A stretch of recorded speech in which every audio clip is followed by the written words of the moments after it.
The Thief of Always by Clive Barker. Chapter 22. Appetite. Oh, to be a vampire again, Harvey thought.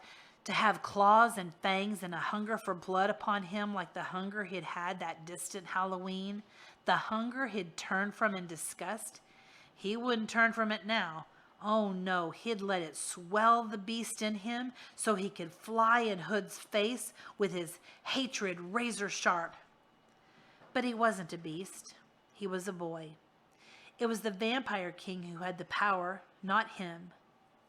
And then, as he stared up at the house, he remembered something that Rictus had told him at the door. It takes a lot of magic to conjure up these shams and hoaxes, he'd said. Mr. Hood's really sweating to find something you like.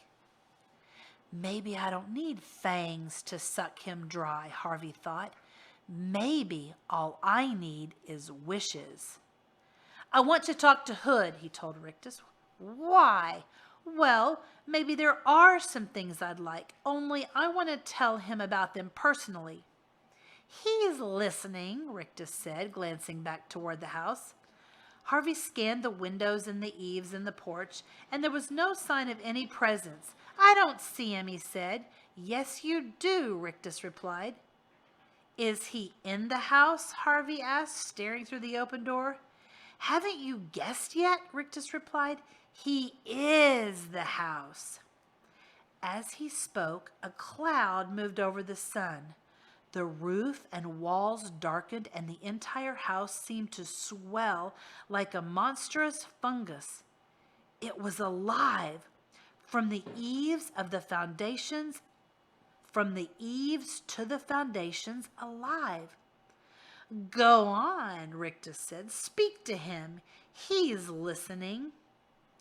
Harvey took a step toward the house. Can you hear me? He said.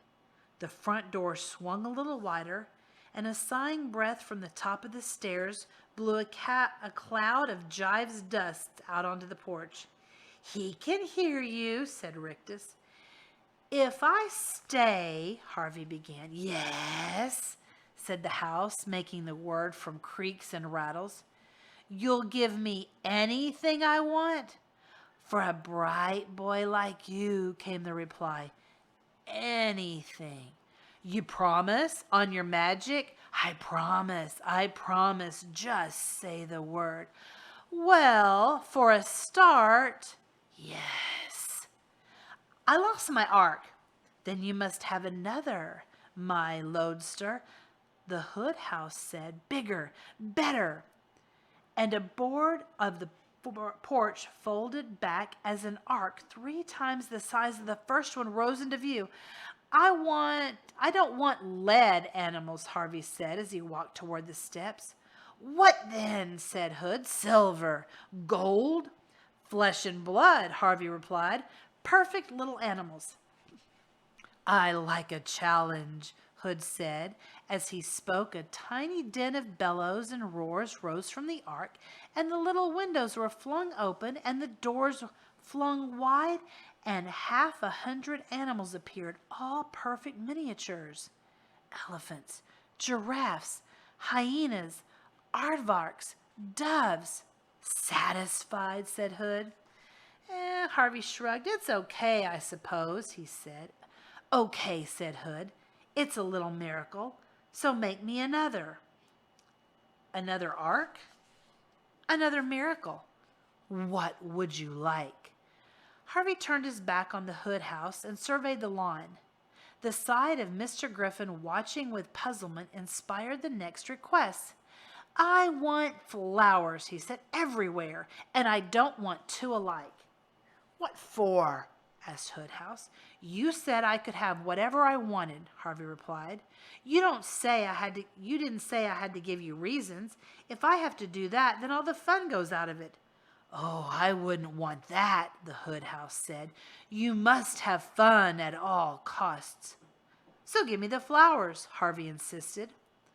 The lawn began to tremble as though a minor earthquake were underway, and the next moment countless shoots pressed up between the blades of grass. Mrs. Griffin began to laugh with delight. "Look at 'em," she said. "Just look." It was quite a show. Tens of thousands of flowers bursting into blossom at the same time. Harvey could have named a few of them if he had been quizzed. Tulip, daffodil, roses, but most of them were new to him. Species that only bloomed at night on the high Himalayas or on the windswept plateau of Tierra del Fuego.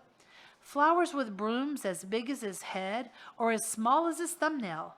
Blooms that stank like bad meat or smelled like the breeze from heaven itself. Even though he knew it was all an illusion, he was impressed and said so. "Looks good," he told Hood House.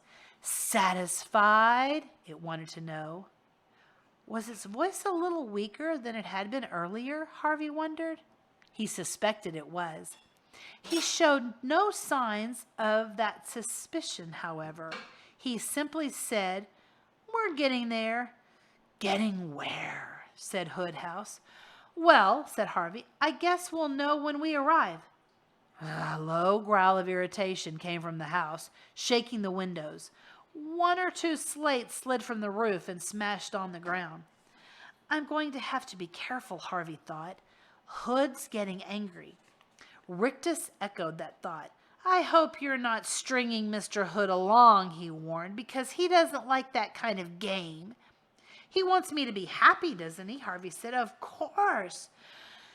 "So how about something to eat?" "The kitchen's full," said Rictus. "I don't want pies and hot dogs. I want—" He paused, ransacking his memory for delicacies he'd heard about. "Roast swan and oysters and those little black eggs." "Caviar?" Rictus suggested. "That's it. I want caviar." "Really? That's disgusting." "I still want it," Harvey said. "And frog's legs and horseradish and pomegranates." The meals were already appearing in the hallway, pile upon steaming plate. The meals were already appearing in the hallway, plate upon steaming plate. The smells were tantalizing at first, but the more the dishes Harvey added to the list, the more sickly the mix became. He rapidly began to exhaust his menu of real meals, however, so instead of giving the house easy recipes like meatballs and pizza, he started to invent dishes. "I want crawfish cooked in cherry soda, and horse steaks with jelly bean sauce, and Boston cream cheese and pastrami soup." "Wait, wait," said Rictus, "you're going too fast." But Harvey didn't stop. "And pumpernickel stew, and snail fudge, and pig's foot clusters." "Wait!" The house howled. This time Harvey stopped. In the heat of its invention, he hadn't even looked to see if Hood was supplying with these edibles now. But now he saw all the dishes he'd demanded piled so high in the hallway that they were threatening to topple and float the ark on a noxious sea of sweetments and stews. "I know what you're doing," said the Hood House. "Uh-oh," Harvey thought. "He's on to me." He looked up from the feast at the door to the facade and saw that his plan to drain the house of its magic was indeed working. Many of the windows were now cracked and broken. The doors were peeling and hanging from their hinges. The porch boards were twisted and blighted. "You're testing me, aren't you?" said Hood. His voice had never been melodious, but it was now uglier than ever, like the rumble of the devil's belly. "Admit it, thief," he said.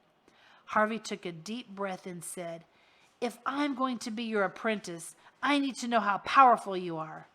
"Are you satisfied?" the decaying house demanded. "Almost," Harvey said. "What more do you want?" it roared. What more indeed, Harvey thought. His mind was reeling with these ridiculous lists. He had little left in the way of demands.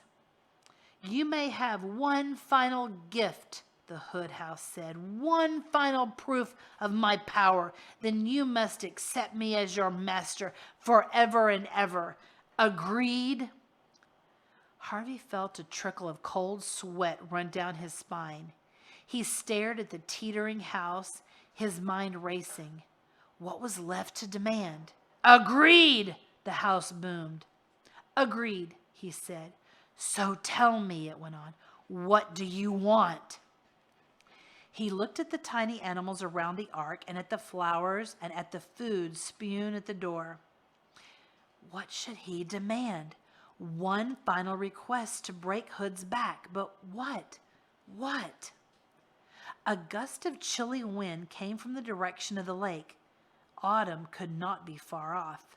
The season of things dying. I know, he said suddenly. Tell me, the house replied. Tell me, and let's have this game over once and for all. I want your bright soul under my wing, little thief. And I want the seasons, Harvey said. All the seasons at once. At once? Yes, at once. That's nonsensical. It's what I want. Stupid. Imbecile. It's what I want. You said one more wish and that's it.